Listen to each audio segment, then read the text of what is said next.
Hello and welcome to Rajya Sabha Television. You're watching The Big Picture with me, Frank Rausen Pereira. Well, despite the setback on account of the COVID-19 pandemic, Prime Minister Narendra Modi is hopeful that India can still achieve the 5 trillion economy target by 2024.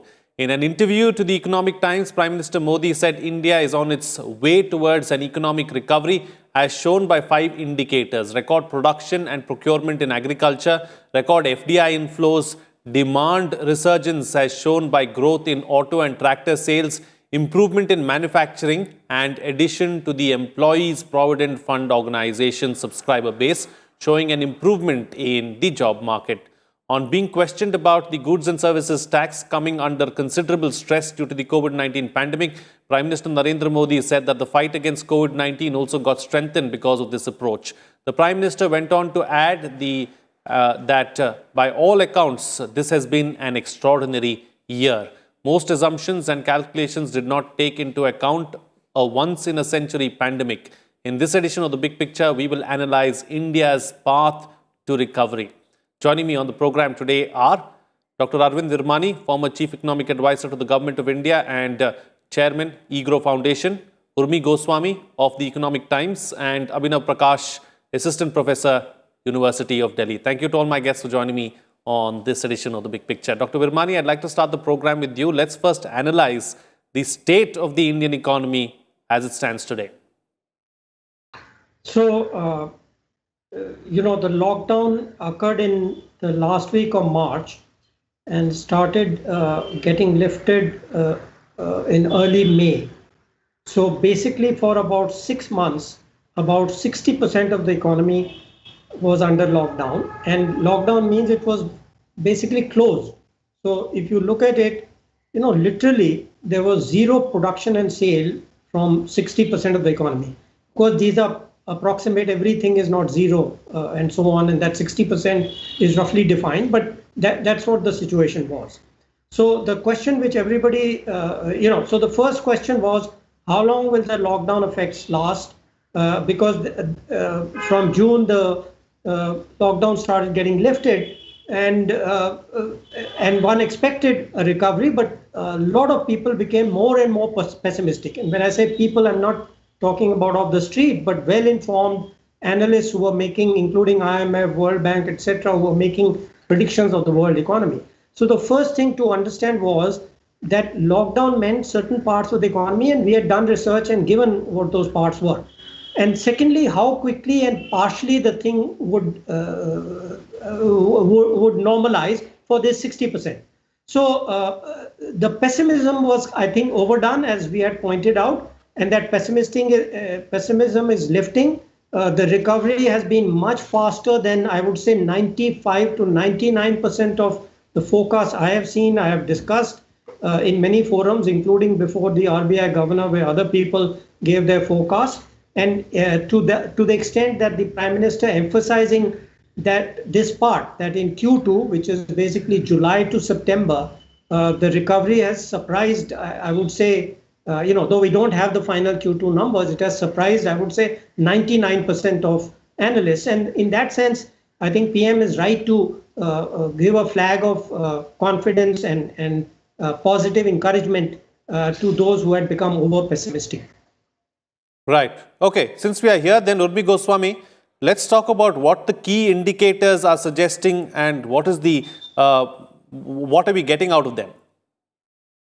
So the Prime Minister mentioned 5 indicators on which he bases the green shoots in the fact that we are recovering faster. One is the record production and procurement, and we saw figures that even when the other parts of the economy, as Mr. Virmani mentioned, 60% of the economy which was under lockdown or had come to a standstill, agriculture wasn't among them, and we saw that even in those figures of the earlier set of figures, we could see agriculture functioning. So we now see record production and record purchase. Then the more interesting metric here is the FDI flows, which is about 36 billion between April and August. And this is higher, about 13% higher than the same period last year. So clearly, there is something that itself is an indicator of of positivity. And auto sales again, and tractor sales, which you mentioned, and which the Prime Minister mentioned, and which you also referred to earlier. Now, those clearly show demand. The fact that EPFO enrollment is up again shows employment. At least in the formal sector. Does that? But again, all this is good, but it has to be sustained. I think that is where the focus is, because the critics already began to say that this is just one set of one. We are basing ourselves on one what we are seeing now in September. So we need to what we see are the roots of something that can be sustained. Now we have to ensure that this is sustained. I think that's where the criticality comes in, at least from Right. the metrics that the Prime Minister is saying. Of course, I would venture to say that there is more that can be done, and that comes from much more critical signals that need to come from government.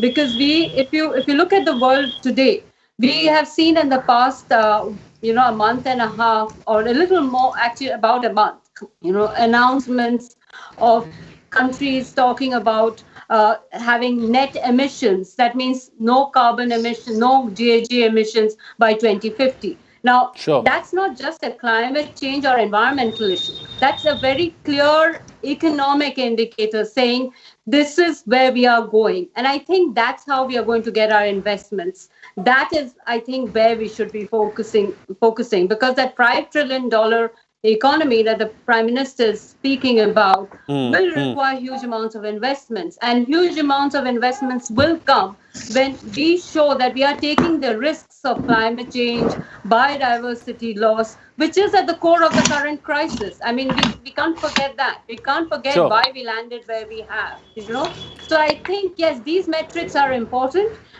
and they tell us that the green shoots of recovery are there, and the things are not as bad as we imagine them to be, but you want them to be better. I think there needs to be much more that needs to be done in that direction, the signals that you send out.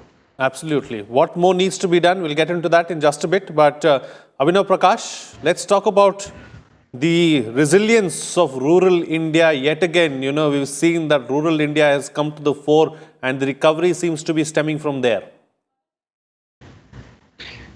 Yes, Frank.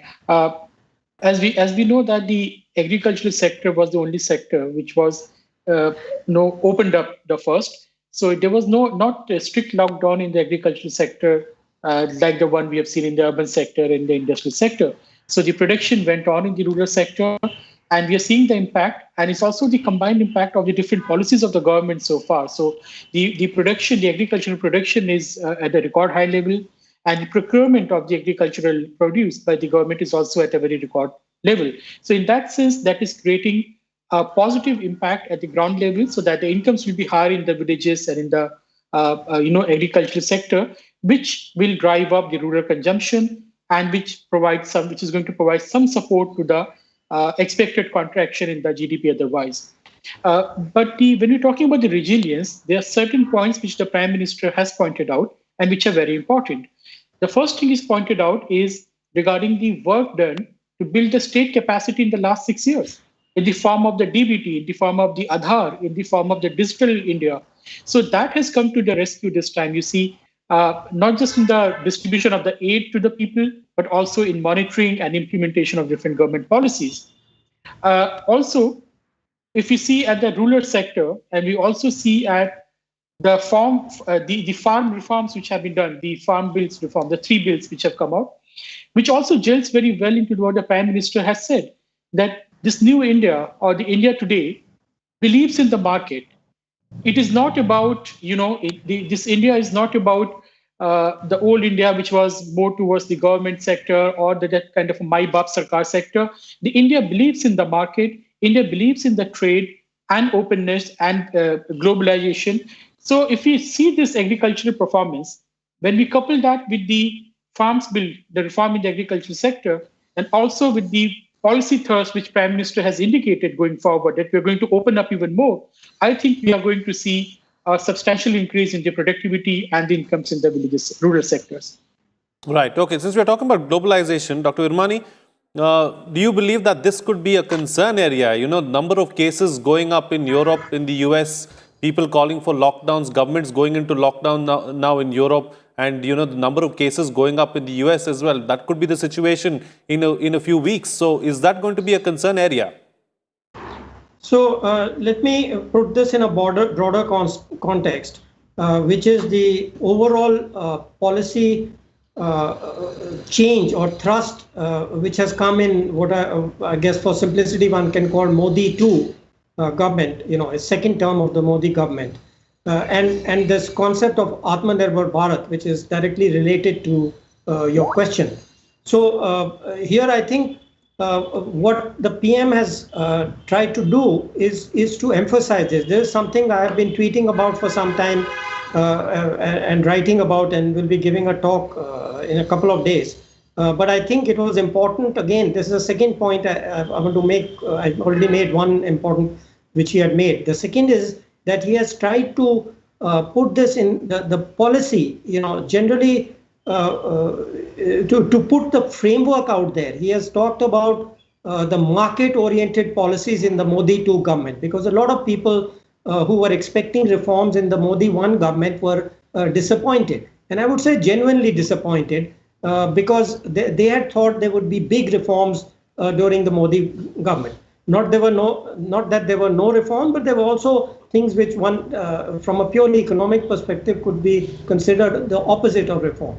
So I think what he has clarified is this is a clear, conscious direction from whatever little I have read from the article to make it into a market-oriented policy framework. So I would emphasize that for the general reader, and especially, and second, he's tried to explain this Atmanirbhar, which is the self-confidence. I think Mr. Abhinav referred to the reforms for agriculture.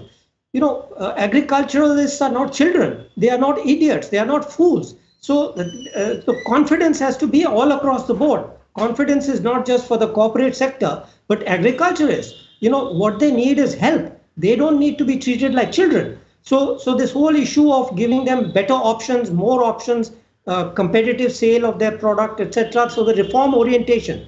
Agriculture is just one example. There are several other examples we can discuss and what is pending. But I think that's very important to emphasize that he has now come on publicly to try and explain that there is a change in framework and that it is based on confidence. It is not a protectionist thing. So there will be some elements of temporary higher tariffs, etc. Everybody, all countries in the world are doing it. You know, this question of fair trade,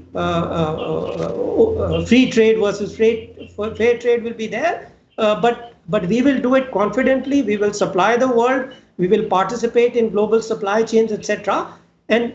And that will be ensured by all these reforms, which we can discuss in detail if you have the time later. Absolutely. All right. So, Urmi, let me bring you in now. So, as far as you know, the goal of reaching $5 trillion economy by 2024, are we on track? What needs to be done? What are the things that we need to watch out for? Okay, so before I set off on that, is another little piece of reform that we tend to leave out because it's not strictly in the economic domain, is the new education policy. That's critical because human capital is critical to this new economy that this $5 trillion economy that we are talking about. Are we on track? That's a very good question in terms of do we have the thinking that will get us there? Now we are talking, there are some of the blocks, like whether if you look at the Farm Bill, if you look at the labor reforms, these are all building blocks that will take us to that $5 trillion economy. But as I mentioned, the biggest signal that we need to put out there is to say that we acknowledge in our economic planning the biggest risk that humanity faces today. And it's a risk that the Prime Minister not only recognizes, but he has listed as one of the biggest threats facing humanity, and that's climate change and biodiversity loss. Now, this is not about, touchy-feely green environmental talk. This is about orienting your economy in such a manner that we are a lower waste economy. So we are talking about resource efficiency. If you look at the numbers, resource efficiency can actually, what will it actually mean? It will mean that we'll use less resource to build more. So more for less. Now, does that remind you of something? That reminds you of what the Prime Minister said, zero effect, zero defect, more for less. He used that term more for less in terms of irrigation. It's that taken to every resource you can think of. If we use our resources for longer, we use them for better, we actually pollute less. And if you're think about the impact poor air quality has on productivity. So yes, can we do a $5 trillion economy? Yes, but we need to enable ourselves to do that $5 trillion economy. We have to, what does that mean? That means creating the conditions through regulation. The government has taken many of those big steps. The farm laws reforms are one, labor is one. The labor reform is huge. It's kind of brought in like more than 100 sort of regulations and brought them together, rationalized it. What is more important is that you have been able to do away with that artificial of the divide between organized and unorganized. So you are looking at labor as labor. So that's one of the big things. That's important. The Farm Bill is another one. Now you have to look at the other enablers. And one of them is telling the financial community, the investor community, that we are alive to the biggest risk and we are building our policies with that risk in mind. And I think that is critical. That I think is that will see a lot of investment come in. And India has that benefit. 70% of our infrastructure is yet to be built. So if we send out the right signal, we will have that kind of investment coming in, because it's not about retrofitting old systems. It's about creating new ones. Absolutely. So I think, yes, it is possible. Okay, so it's possible. We just need to do a little bit of fine tuning. We need to improve the ecosystem as a whole, bring in those regulations, bring in those reforms, and we can see our economy reaching 5 trillion mark by 2024 is what Urmi is suggesting. So Abhinav, let me come across to you now. So what are the challenges really that you foresee over the next 4 years or so? How do we address them? What is the immediate issue that needs to be addressed? What needs to be looked at in the long term? Well, that's a very important question, but the scope is very wide, so I'll confine myself to 1 or 2 points, Frank. We are seeing a V-shaped recovery after this lockdown has ended, but we also need to remember that the recovery is slowing down every month. So I think it was more of a reflection of the pent-up demand, that we saw up until now. Going forward, it will require, we will face more challenges in order to sustain this recovery, as other panelists have also talked about. One thing we have to be very clear about, that the modern economic growth rate will ultimately come from your urban centers. Now, the agriculture sector is doing good as of now. It is being able to sustain some, GDP in this year. But going forward, the productivity growth rate depends very critically on the technology. And is the cities and is the urban center which produce technology. So we need to invest massively in the cities and the urban centers of India, which we have not been doing so far. For the past 70 years, the cities have been the sideshow in the overall political power and the focus of the economic policies. Now, the Prime Minister has talked about cooperative federalism. So he's emphasizing federalism, he's talking about GST, about different policies, agriculture, and so on. But we need to make sure that this federalism is not just between the center and the state. We need to go to the third level, that is our urban centers. So urban reform, I see, is going to be the way forward to make our cities livable, to make them center of technological growth, center of knowledge production, because technology drives the modern economic growth rate. It can no longer come from the old ways of production processes which have been going on, especially with the advent of the fourth industrial revolution, which is already making an impact across the world. Also, we need to, as I say, which Prime Minister has also talked about, we need to augment the state capacity. The Indian state is too small in actual size. We do not have enough police officers. We do not have judges. Around 40% vacancies in the high courts. This is unbelievable when you have millions of cases which are pending in the court. We don't have people to man our administrative departments. And most of it falls under the purview of the state governments. So the state capacity needs to be augmented in India. We have to do simultaneously administrative reforms because we don't want more of the same. We don't want more of the same bureaucracy, but the numbers of the people employed in the service delivery, in the frontline bureaucracy needs to be augmented in order to make sure that the government policies are implemented and we have a better grip of the things. Third and the final point, which Urmiji has already talked about, is regarding the education, Frank. Remember, the technology and the skills, they're not about machine, they are about the people. And we need to invest in our people. And without the educational reforms, we can't move forward. I'm coming from Delhi University. I'm seeing the admission process. The kind of marks students are getting, 100 out of 100 in English, maths, philosophy, and everything. I think we need to do something about it. We cannot take forward this human resource in order to build a new India or the new economic structures that we talk about. I think I can find myself to these 3 points. Otherwise, there are many more points to discuss. Absolutely. I think these are very valid points that you have raised, very valid 3 points, short and sweet, I think, but conveyed a lot of information there. All right. Time to get closing comments now with the best way forward. Dr. Virmani, the floor is yours. Basically, one or two simple facts for the short term, because it's very important. If we look at the latest unemployment rate from CMIE, which is available for September, that rate is less than it was in September 2019. So if you look at the rate by itself, we are already normalized, but that's not the full story. And that's the important thing for policy. The labor force participation rate is about 2% point lower than it was last year. So what does that tell us? That tells us that people are not participating because they are afraid of the pandemic. So it is very important. And again, this actually points to another speech which PM gave, I think a week or so ago, that we must follow precautions. There is no other way to get rid of fear till there is a cure or a vaccine, which is going to take at least 6 to 9 months, except for following the basic principles, which are now kind of understood. It's just that everybody has to adopt them. So there is no other way, in my view. The economic data doesn't show me any other way except to do that for the services and certain other things. Now, having said that, there are a number of things, and I'll go very quickly through it. One is GST simplification, which is, the GST is 60% complete, but it is just too complex for MSMEs. So we have to proceed on that. Unfortunately, because of this conflict between state, this may be delayed a little bit, but I think we should come back to it because it will affect states the most, because that's where the MSMEs are. The second is the direct tax code. There are two things. One, which has been known for ages, it's a terribly complex. It's probably the most complex code in the world. And the second is the maximum marginal rate is now too high. It doesn't even maximize revenues.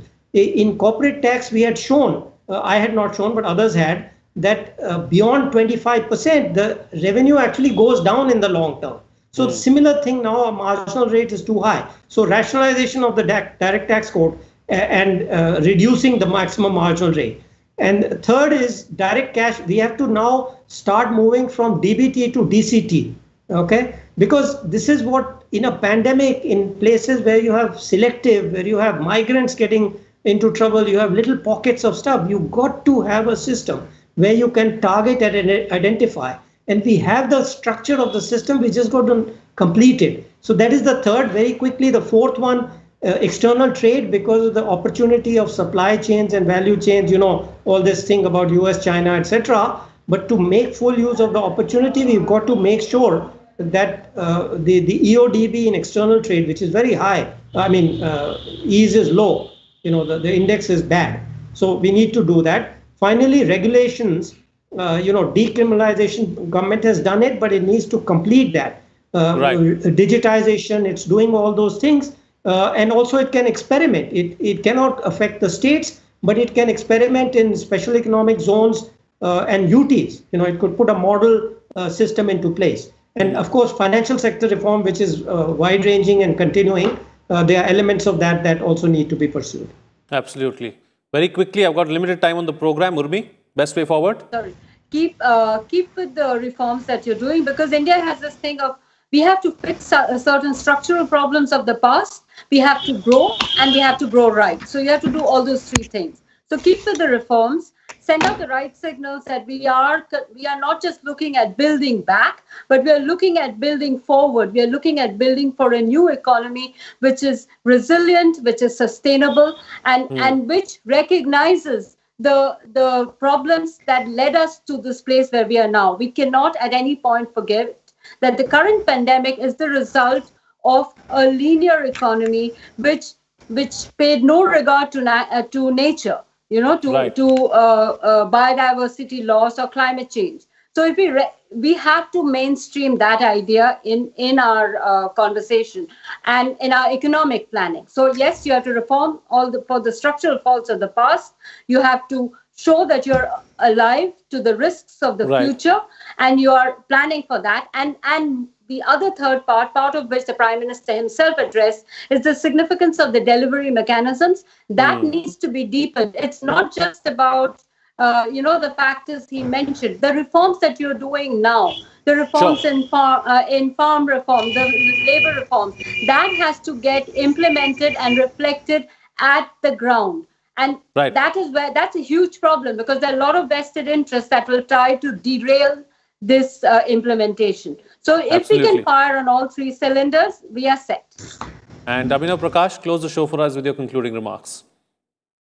I think going forward, we need to focus on resolving the NPA issue and strengthen the banking system.